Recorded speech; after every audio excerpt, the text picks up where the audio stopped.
Hey everyone, Paulus here. Welcome back to my channel. Today we're going to talk about where a CEO should be spending their time.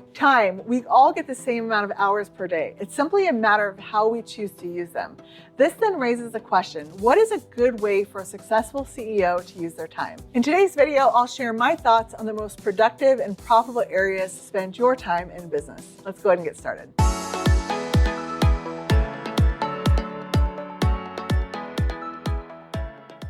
So CEO has a function to fulfill in a business, right?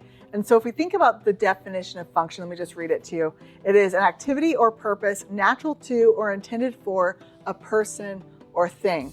And so if you think about a CEO, we need to know what is the natural purpose of a CEO? And I think it depends on the dynamic of who is the CEO and how you want to structure your company. So for me, I've been in business for 15 years.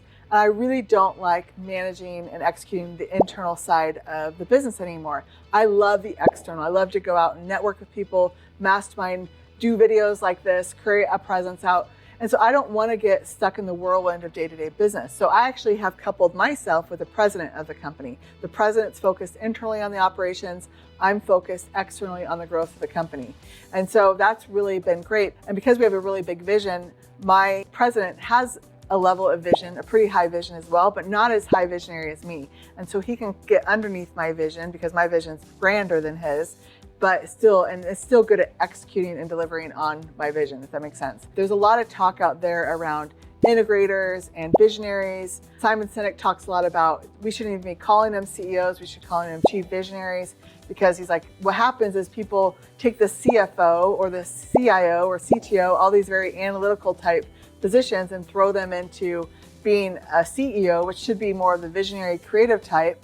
And so it squashes the innovation of companies. And I 100% agree with Simon Sinek. I think we should change it to chief visionary, which aligns well with kind of the visionary integrator combo that you hear a lot about. Again, I think a lot on gradient scales. So a lot of times people think like, this is the way an integrator is, and this is the way a CEO is, and this is the way a visionary should be. But again, I think it depends on how big the vision is of the company and who the person is that's in that visionary role. So for me, I'm a really big visionary, and I have the ability to go really deep in the company, and I did it for 15 years, but I choose not to anymore. I don't like to do that anymore.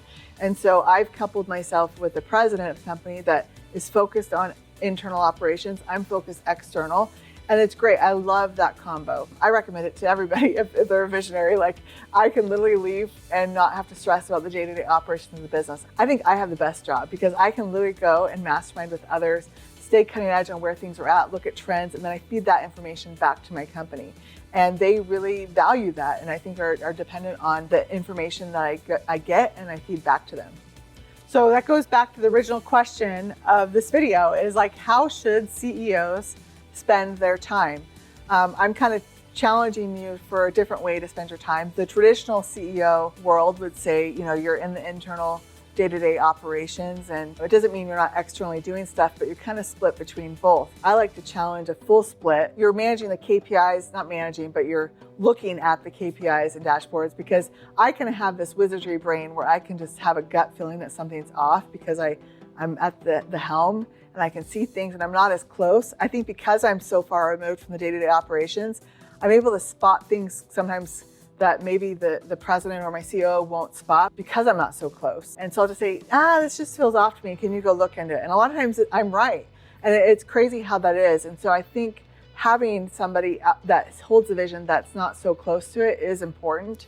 And so if you can really push yourself as a CEO to get into that role, I'm a big believer that every company is a content company. So if you're not willing to do videos and create content and get out there and put yourself out there, you need to find a visionary or a CEO that is willing to do that, because you need to face the company. You need to create a brand, and you need to figure out who's willing to be the face of that brand. And so if you think about Apple, right? Steve Jobs was such a huge face to that brand. Elon Musk is such a huge face to the Tesla brand. We attribute brands with certain high-level people. And so if the CEO is not a visionary, I recommend putting them into a different role, even if they're the owner. Even if it's you, if you realize like, man, I'm not the visionary, maybe you need to step out of that CEO role and put somebody else in there. You're still the owner, you're still gonna get money, but you're gonna do it better because you're gonna have the visionary in place. Now, I think that how visionary you need to be depends on the company. I look at my husband's company who's in asphalt. he probably doesn't need to have a huge visionary like me. I think I would get bored in a place like that because I can't create and innovate enough.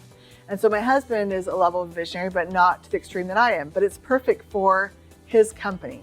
And he's able to hire people below him that maybe aren't nearly, like they're more just executors, right? For me, because I'm a huge visionary, I have big plans for my company, I need to be coupled with somebody that has a level of vision. Because if I'm like somebody that has no vision paired with me, then we will just butt heads and they won't be able to capture my vision and execute on it. And so again, it's like gradient scale. You got to figure out what's the objective of my company, how visionary am I, how visionary is the company needing to be, and then you can determine how big of a vision the person next to you needs to be too. So before we dig into the last few pieces of where we should be spending our time as CEOs, I would love it if you like and subscribe to this channel, obviously if you like the video, and that helps other people see this video and helps me continue to create free content and give you more free stuff, which I love doing. So again, like and subscribe to this channel, I would greatly appreciate it. So when I think of a CEO, I really think about they need to be willing to look up and out.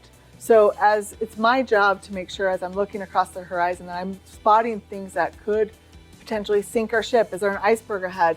Like I see the vision and I need to know, hey, do we need to go and explore that mountain over there? Do we need to go down this channel over here? Like I'm the visionary, so I can kind of see where we should be exploring and what things we should be testing. And something fun that I've just recently started to do and experiment with is, as a visionary, I created a little special ops team for myself where I get to create and innovate with a team. And it's usually a team that's been around the block enough times with me, worked with me. I don't have to really manage them to death. They're self-starters. They don't create drama.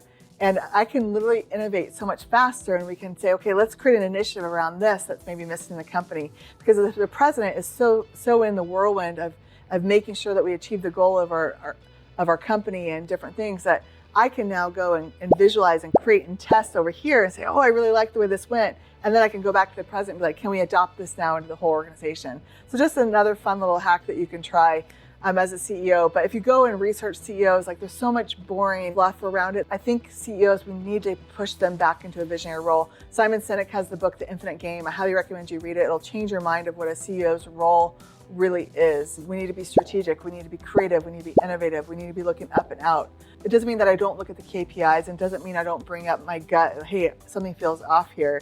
I feel like that's my role because I am disconnected. So I hope this video is helpful for you. If you want to know more about how to leverage your time as a CEO, I'm actually putting on a 5-day free event around leveraging your time. As owners, as CEOs, if we can leverage our time more efficiently and effectively, we can really create sustainable, scalable companies that can grow without us.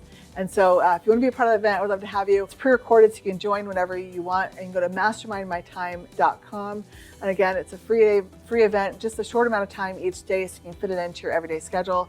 Again, you can go to mastermindmytime.com, and I'll put it in the description.